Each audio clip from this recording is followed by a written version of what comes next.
हमारे बैंकिंग के इतिहास में बहुत सारे लोन फ्रॉड्स देखे गए हैं। आज हम एक लोन फ्रॉड की यहाँ पर बात करने वाले हैं जो कि 2010 में शुरू हुआ था और ये इतना बड़ा है कि इसमें 3,250 करोड़ रुपए इन्वॉल्व हैं। अगर आप मेरे पीछे देख सकते हैं तो आपको दिख रहा होगा कि हाल ही में सीबीआई ने आईसीआईसीआई की जो एमडी और सीईओ थी, जिनका नाम था यहाँ पर चंदा कोचर, और उनके हस्बैंड दीपक कोचर को रिसेंटली अरेस्ट कर लिया गया है। तो आज के सेशन में हम यही जानने की कोशिश करेंगे कि ये पूरा जो घोटाला इन्होंने किया है ये क्या है, क्या ये पूरा मुद्दा है, किस तरीके से इन्होंने चीजें करी हैं वगैरह वगैरह, और कौन कौन लोग और कौन कौन कंपनी इसमें शामिल है। तो सारी ही चीजें हम बहुत ही गहराई से यहाँ पर एनालाइज करने वाले हैं। Hello everyone, myself Pinky, और मैं आप सभी का बहुत बहुत स्वागत करती हूँ अड्डा 24/7 पर। तो आइए शुरू करते हैं आज का टॉपिक। जैसा कि आप हेडलाइन समझ गए होंगे, आप जो क्रक्स है, जो मतलब है आज के टॉपिक का, वो समझ गए होंगे। आगे हम देख लेते हैं कि ये आप देख सकते हैं अरेस्ट के टाइम पर कुछ फोटोग्राफ सामने आई थी और इन पर इल्जाम लगा है इर्रेगुलरिटीज का कि जी आपने जो लोन दिए हैं, चंदा कोचर ने जो लोन दिए थे 2010 और 12 की मैं बात कर रही हूं,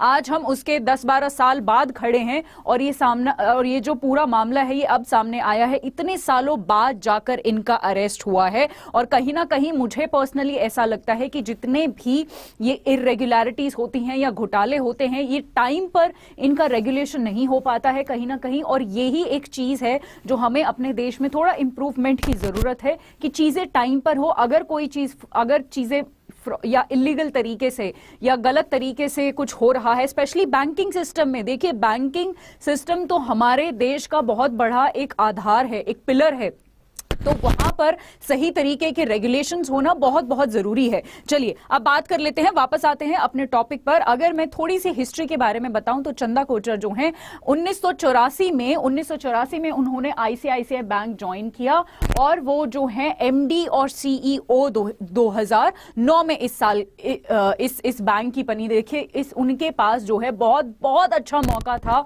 कि वो एक एग्जाम्पल सेट कर सकती थी वुमेन एम्पावरमेंट के लिए। बहुत सारी लड़कियां उनसे सीख सकती थी, बहुत सारी विमेन उनसे सीख सकती थी, बट हालांकि उन्होंने नहीं किया, उन्होंने अलग रास्ते अपनाए और जिसके नतीजे हम सबके सामने हैं। चलिए अब बात कर लेते हैं इस पूरी कहानी की कि ये पूरी कहानी कैसे और कब से शुरू हुई। कब से हम जान चुके हैं कि जी 2010-12 की ये पूरी कहानी है। अब ये पूरा मामला है ये सामने आ रहा है। इसकी स्टोरी मैं आपको बता देती हूं और ये बहुत इंपॉर्टेंट स्लाइड होने वाली है, ध्यान से देखिएगा। आप सबने वीडियोकॉन का नाम सुना होगा। वीडियोकॉन एक कंपनी है, इलेक्ट्रॉनिक्स वगैरह बेचती है, ठीक है। वीडियोकॉन ग्रुप को आईसीआईसीआई बैंक ने 3,250 करोड़ का लोन दिया। अब आप शायद पूछोगे कि इसमें क्या हो गया, लोन तो सारे बैंक्स देते हैं जी, कुछ नहीं हुआ। यहां तक कुछ नहीं हुआ था, लोन देते हैं बैंक और अच्छी बात होती है, ये बैंक उसी से तो कमाते हैं, उसी से जो ब्याज आता है उसी से कमाते हैं, ठीक है जी, यहां तक तो सब सही था। अब वीडियोकॉन के यहां पर आप देख सकते हैं, वीडियोकॉन कि अगर आप यहां पर देखेंगे तो वीडियोकॉन के जो मालिक हैं वेणुगोपाल धूत उनका नाम है, इन्होंने 64 करोड़ रुपए का इन्वेस्टमेंट करा एक और कंपनी में जिसका नाम है न्यू पावर करके, एक रिन्यूएबल एनर्जी के लिए या रिन्यूएबल्स के लिए काम करती है। इस कंपनी में इन्वेस्टमेंट करा, किसके थ्रू, एक और कंपनी के थ्रू, जिस कंपनी का नाम है सुप्रीम एनर्जी प्राइवेट लिमिटेड, ठीक है जी, SCPL मैं इसको बोलूंगी। अब ये SCPL जो कंपनी है इसको ट्रांसफर कर दिया गया एक ट्रस्ट के पास और उस ट्रस्ट का नाम है पिनेकल एनर्जी ट्रस्ट। और ये ट्रस्ट कौन ओन करता है, यहां पर जब मैं आपको नाम बताऊंगी तो आपको ये पूरा जो कहानी है वो समझ आ जाएगा। इस ट्रस्ट को ओन करते हैं जो ये कोचर के, जो यहां पर आप देख सकते हैं, जहां जैसा कि मैंने आपको बताया, चंदा कोचर के जो हस्बैंड है दीपक कोचर, वो इस ट्रस्ट को ओन करते हैं,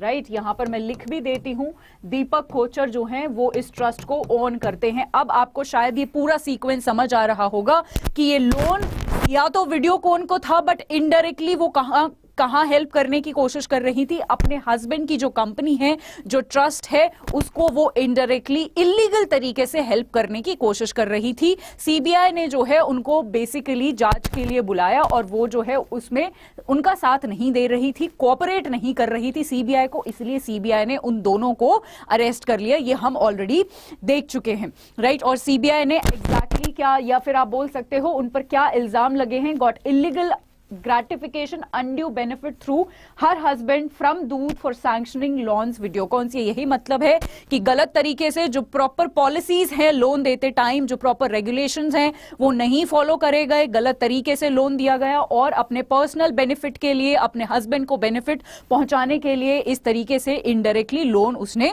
सैंक्शन करे, राइट। अब यहां पर सिर्फ इन दोनों पर ही केस नहीं हुआ है, बहुत सारे लोग और कंपनीज इन्वॉल्व हैं, जैसा कि मैंने पहले भी बताया था। जैसे फॉर एग्जांपल चंदा कोचर तो हैं ही, उसके साथ साथ उनके हस्बैंड हैं, उसके बाद वेणुगोपाल धूत भी इसमें इन्वॉल्व हैं, राइट। उसके बाद न्यू पावर रिन्यूएबल पर भी केस हुआ है, सुप्रीम एनर्जी पर भी, राइट। तो इन सब पर जो है वो केस हुआ है। और आईपीसी की कौन सी धारा, या फिर आप बोल सकते हो आईपीसी के किस चार्ज में इनको अरेस्ट करा गया है, वो है क्रिमिनल कॉन्स्पिरेसी।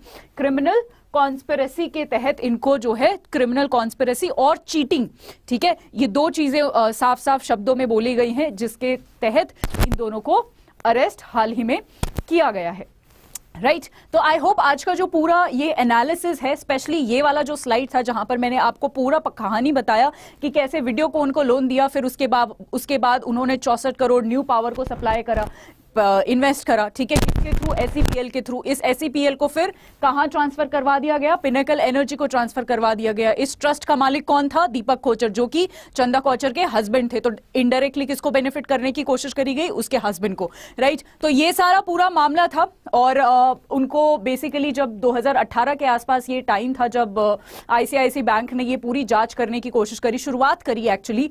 और उस टाइम पे चंदा कोचर ने, मैं आपको बता दूं, चंदा कोचर का रिटायरमेंट पेंडिंग था, तो उन्होंने बोला कि मैं लीव पे जा रही हूं और मैं अपने अर्ली रिटायरमेंट के लिए मैं यहां पर अप्लाई करना चाहती हूं, क्योंकि उनको पता था कि उन्होंने ये सारी गड़बड़ करी है। तो वो अर्ली रिटायरमेंट के लिए उन्होंने अप्लाई कर दिया। हालांकि आईसीआईसीआई के पास पूरा उनका डेटा आ गया, उनको पता चल गया कि ये इलीगल तरीके से ऐसे लोन दिया है। तो आईसीआईसीआई बैंक ने उनको रिटायरमेंट दी ही नहीं, उनको टर्मिनेट कर दिया।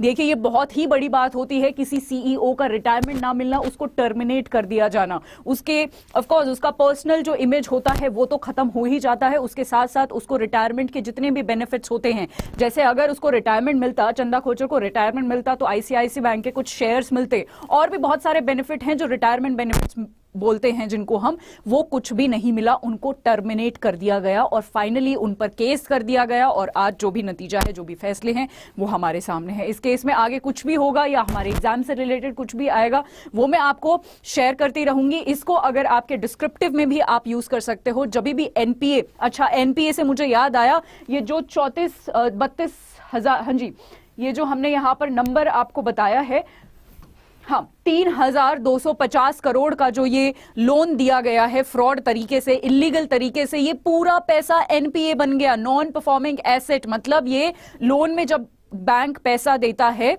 तो अगर वो लोन वापस ना आए तो वो नॉन परफॉर्मिंग एसेट बन जाता है, ये पूरा पैसा एनपीए बन गया। तो सोचो बैंक के लिए भी, आईसीआईसी के लिए भी ये कितना बड़ा नुकसान है, राइट। तो अगर कोई भी डिस्क्रिप्टिव में कोई भी ऐसे आता है, कहीं भी आपको लिखना पड़ जाए कि एनपीए पे कोई आ रहा है, हमारे बैंकिंग सिस्टम पर कोई सवाल आ रहा है ना, डिस्क्रिप्टिव में आपको पता, डिस्क्रिप्टिव में आपके बहुत सारे सवाल ऐसे आते हैं, बैंकिंग पर, फाइनेंशियल सिस्टम पर हमारे सवाल पूछ लिए जाते हैं, तो वहां पर हम ये यूज कर सकते हैं, राइट, कि जी ऐसे ऐसे फ्रॉड होते हैं। हम एग्जाम्पल अटैच कर सकते हैं कि देखो आईसीआईसीआई में ये सारी चीजें हुई, तो हमें ऐसे ऐसे ये सारी चीजों को प्रिवेंट करना चाहिए, हमें बेटर रेगुलेशंस लाने चाहिए।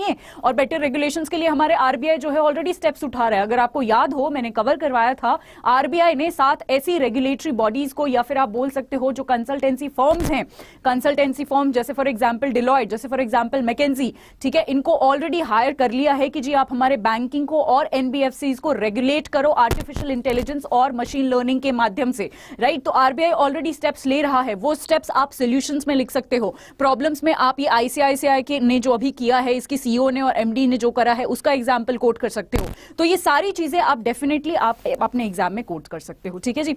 आज के लिए इतना ही। जाते जाते मैं आप सभी को बताना चाहती हूं कि कोई भी स्टूडेंट यहां पर आरबीआई ग्रेड बी या फिर सिट बी के लिए प्रिपेयर कर रहा है, मैं आपके वहां पर करंट अफेयर्स कंडक्ट कर रही हूं, तो आरबीआई का जो हमारा बैच है वो 22 दिसंबर को ऑलरेडी शुरू हो गया है।